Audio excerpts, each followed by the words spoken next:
Uno de los temas más importantes en arquitectura se refiere a la relación que tiene el objeto construido, la forma habitable, como decimos los arquitectos, y el lugar donde ella se encuentra. Este tema ha sido tratado durante todos los siglos en que tenemos noticia de la arquitectura, una de las actividades más antiguas del ser humano. Y mi opinión personal, que ha sido la síntesis quizás de todas las lecturas que al respecto he podido hacer en esta larga vida docente, se refiere a esa relación estrecha que hay entre lo que antiguamente se creyó que eran dos variables diferentes. Yo siempre he dicho que la arquitectura y el lugar son como el tiempo y el espacio. Recordemos, por ejemplo, que antes de Einstein, particularmente en su teoría de la relatividad, la física creyó, Newton quizás fue uno de los grandes genios de eso, que el tiempo era una variable totalmente distinta a la del espacio. Y ese paradigma se desbarató con las ecuaciones de Einstein en la teoría de la relatividad, de tal manera que hoy entendemos esas dos variables como una sola, con dos caras de la misma moneda. Lo mismo pasa también con el ser humano y su corporalidad física. Si volviéramos a las teorías del antiguo animismo filosófico, pues habíamos creído los seres humanos que eso que llamamos espíritu o alma era algo diferente a nuestra propia corporalidad. Pero resulta que no, son también dos cosas que tienen matices distintos, parecieran comportarse de diferentes maneras, pero están dentro de un solo concepto del ser. La arquitectura y el lugar donde la arquitectura se construye son exactamente lo mismo. No se puede entender definitivamente en un proyecto que lo que llamamos el lote, el predio o el sitio sea algo totalmente divorciado del objeto que allí los arquitectos plasmamos. Los mejores proyectos, las mejores respuestas del mundo tienen la particularidad de ser definitivamente y objetivamente hechos relacionados el uno con el otro. Pero veamos, para efectos del concepto que se está manejando hoy en día con mayor insistencia en las facultades de arquitectura, para los estudiantes, para los profesionales, ¿cuáles serían realmente esas dos grandes categorías que distinguen el sitio y la arquitectura, a sabiendas, repito, de que se trata de las dos caras de la misma moneda? Yo diría que por una parte están los aspectos físicos del asunto. Me permito mirar aquí en mis anotaciones. Como aspectos físicos yo destacaría en primer lugar el clima. El clima de un lugar es fundamental. No es lo mismo diseñar un proyecto en la zona tórrida que en una latitud donde haya estaciones y donde el clima nos obliga a tener consideraciones fundamentales para un proyecto. Esa parte es, diría yo, un factor fundamental en la escogencia misma del sitio y por supuesto hoy en día, con todo lo que se habla del clima, con todos los factores de cambio climático, empieza a volverse cada día más fundamental. En nuestra latitud, aquí a 4 grados de latitud norte, en Bogotá, por ejemplo, casi los arquitectos no tenemos en cuenta estos factores porque pensamos que el clima es todo el año igual, con un par de periodos de lluvias o que llamamos invierno y el resto más o menos igual. Pero no, hay diferencias y hay que tenerlas en cuenta. No vamos a entrar en este momento pues a mencionarlas, dado que son exhaustivas. En segundo lugar, de los aspectos físicos, quizás uno podría pensar que es lo más importante cuando le entregan un sitio, es la topografía. Y no quisiera yo entrar a dirimir cuál es la jerarquía de la importancia de un aspecto del otro, pero si a uno le preguntan, la topografía adquiere un lugar importante en la concepción y materialización del proyecto. Miren ustedes, por ejemplo, la relación tan importante que tuvo el lugar con el proyecto de Frank Lloyd Wright en la Casa de la Cascada. Ese es uno de los proyectos donde uno siente que el arquitecto logró captar el espíritu de esa topografía, implantarla en un paisaje como ese, y por eso se ha vuelto un paradigma de la arquitectura mundial,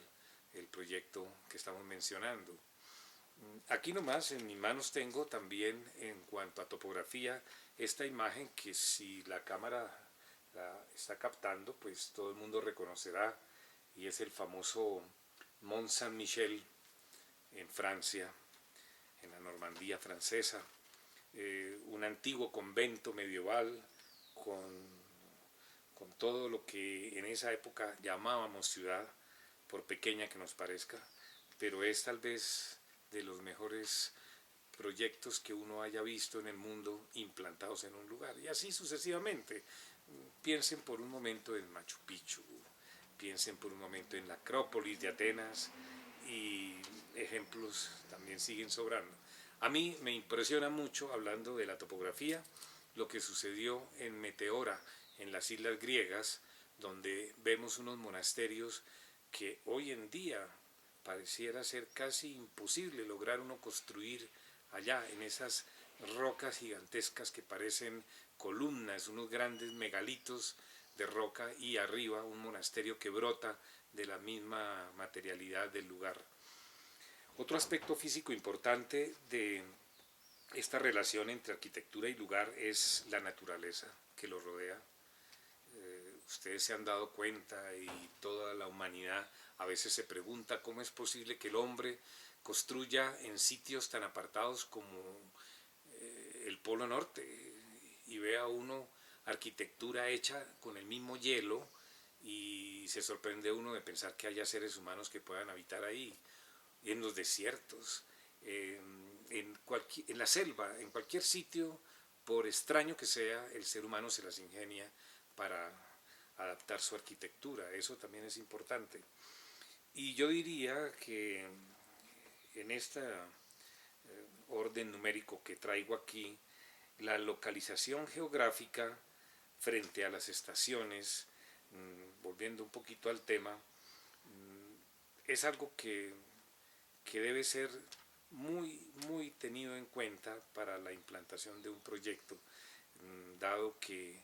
no es lo mismo tener un sol casi siempre por el cenit, como nos ocurre aquí en el trópico, que tener un sol tendido y haciendo una eclíptica que nos despista, especialmente a los que no hemos vivido en otras latitudes. Si a uno le preguntan hacia qué punto cardinal debería ubicar una casa que se diseña en un país como Suecia para que la mayor parte del año tenga sol, pues estudiando un poquito el asunto, la respuesta es inmediata, es mirando hacia el sur, porque la mayor parte del año el sol está por el sur. Y viceversa, si es en Punta Arenas, allá en la Patagonia, pues tendremos que orientar nuestra casa hacia el norte para que tenga la mayor parte del año ese sol. Bien, esto de las visuales, en lo que tanto se insiste en las academias y en los programas de arquitectura, es algo que pareciera ser como un requisito de esos que siempre se ponen como tarea para tenerlo en cuenta, y a los alumnos a veces se molestan porque se les insiste demasiado en eso, pero las visuales son fundamentales. El ejemplo que yo conozco de mejor relación de la arquitectura en un lugar frente a las visuales es la Casa de Huéspedes Ilustres en Cartagena, del arquitecto Rogelio Salmona. Uno, estando allá, se da cuenta cómo el arquitecto sintió a 360 grados qué era lo que debía mirar desde esa casa, desde esa construcción. y no es sino recorrerla por sus claustros que están intercalados mediante una directriz acodada, y se da uno cuenta cómo el arquitecto fue situando las diferentes ventanas para buscar las visuales hacia la bahía, hacia el sistema defensivo cartagenero, hacia la parte moderna de Boca Grande, de Castillo Grande, etc. Y es una gran virtud de ese proyecto que vale la pena estudiar más a fondo. La altura sobre el nivel del mar es un dato que no es un dato más, es una determinante física importante del lugar, porque sabemos todos que al nivel del mar las condiciones son muy diferentes, tanto en riqueza de oxígeno, de aire, de temperatura, como mucho más arriba. Uno no se explica cómo puede haber una ciudad como Lhasa, en el Tíbet, a más de 4.000 metros de altura, donde podría uno pensar que casi no se puede respirar, y en efecto hay que adaptar los organismos a esas alturas durante mucho tiempo, y la mayoría de las ciudades que han buscado en el mundo estar frente al mar o a los ríos que están muy cercanos a esa altura es también parte de los aspectos físicos. Y yo agregaría en esta lista de factores naturales del lugar para tener en cuenta con la arquitectura otro aspecto que me parece fundamental: los materiales disponibles. Cuando uno mira la arquitectura mediterránea en los sitios donde se han construido, y a veces ve que se confunde el color de sus paredes con el color de los materiales que hay en el suelo, las arcillas, las arenas, lo poco que pueda haber, la piedra, etc., uno siente que el ser humano definitivamente, como recurso inmediato, de primera mano, acude a los materiales que encuentra necesariamente en el paisaje inmediato. Sería absurdo como imaginarse un edificio mediterráneo hecho de vidrio o de aluminio o de cosas que no tuvieran nada que ver con los materiales disponibles. Y ya para terminar, quiero mencionar que, como en todas estas cosas, hay factores que no son materiales. El sitio, el lugar, en la arquitectura, cuando construimos específicamente en las ciudades, tiene mucho que ver también con la memoria histórica. La memoria histórica de un lugar, ese es un factor inmaterial, pero ahí hay una memoria incrustada que no nos deja, quizás inconscientemente, alterar esa memoria, aunque a veces suceden casos donde se altera, y por eso esa contrastación permite hacer juicios severos frente al irrespeto que se pueda estar cometiendo en relación con esos lugares. ¿Qué tal también, repito, un edificio de estos que llamamos modernos o posmodernos en un centro histórico como el de Cartagena? Suena casi que absurdo poner un ejemplo así, pero a veces hay casos donde se han hecho cosas extrañas en sitios donde la memoria histórica no lo permitía. Y aún así, valga la pena dejarle esa consideración, hay argumentaciones que a veces llevan a convencerse de lo contrario, es decir, de que sí era posible en un momento dado alterar de pronto lo que pensábamos que era la memoria histórica de un lugar. El caso específico del proyecto Beaubourg o Centro Georges Pompidou en París, donde aparentemente en uno de los barrios más viejos del mundo de esa ciudad aparece un edificio tan particular como el que ustedes conocen, que parece, dicen algunos, una refinería de petróleo en un sitio histórico, pero hay argumentos para esos. La tradición cultural es otra cosa que complementa lo que es la memoria histórica. La tradición cultural es ese conjunto de experiencias vivenciales, de valores que una sociedad ha logrado construir a lo largo del tiempo, y que también hacen que se deba tener en cuenta esos aspectos culturales para la definición de la relación entre la arquitectura y el lugar donde está. Y otras dos cosas, yo agregaría los valores simbólicos y las sensaciones vivenciales. Las sensaciones vivenciales no son lo mismo en ningún ninguna parte del mundo, por similares que pudieran parecer. A veces no se nos olvida preguntarnos si esta arquitectura que tenemos en los países americanos después de la conquista y de la colonia, y esa arquitectura heredada y ese urbanismo impuesto por las leyes de Felipe II, son producto de las mismas experiencias vivenciales que se tuvieron en la España eh, conquistada por los moros, que también a su vez es una herencia, hablo de España, de lo que los romanos les dejaron,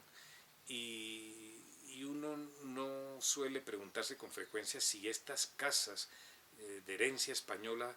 eran las que se necesitaban para estos lugares o hubieran podido ser otras. Ahí hay que de pronto dejar abierto un interrogante para empezar a cuestionar ciertas cosas que nos parecen naturales, dado que de la tradición anterior precolombina no logramos mantener nuestra herencia, por lo menos aquí. Las sensaciones vivenciales y los valores simbólicos llevan a crear algo más en la arquitectura, que es el sentimiento de ver reflejado en la arquitectura una expresión espiritual más elevada del ser humano, como sucedió en Machu Picchu, por ejemplo. Ese imponente, esa realidad, es algo que impacta en el momento en que se observa una ciudadela, una arquitectura puesta en semejante roca gigantesca, y esa parte definitivamente tiene que ver mucho con lo simbólico, con la cultura que lo construyó, como pudo ser también el caso de las pirámides de Egipto, que son de los monumentos más antiguos, o las de la zona de Yucatán, de los mayas, o las de los aztecas en Teotihuacán, y las imágenes que nos quedaron de Tenochtitlán, por ejemplo, en el México conquistado por Cortés. Bueno, básicamente es eso, y yo creo que de ahí se pueden sacar muchas lecciones.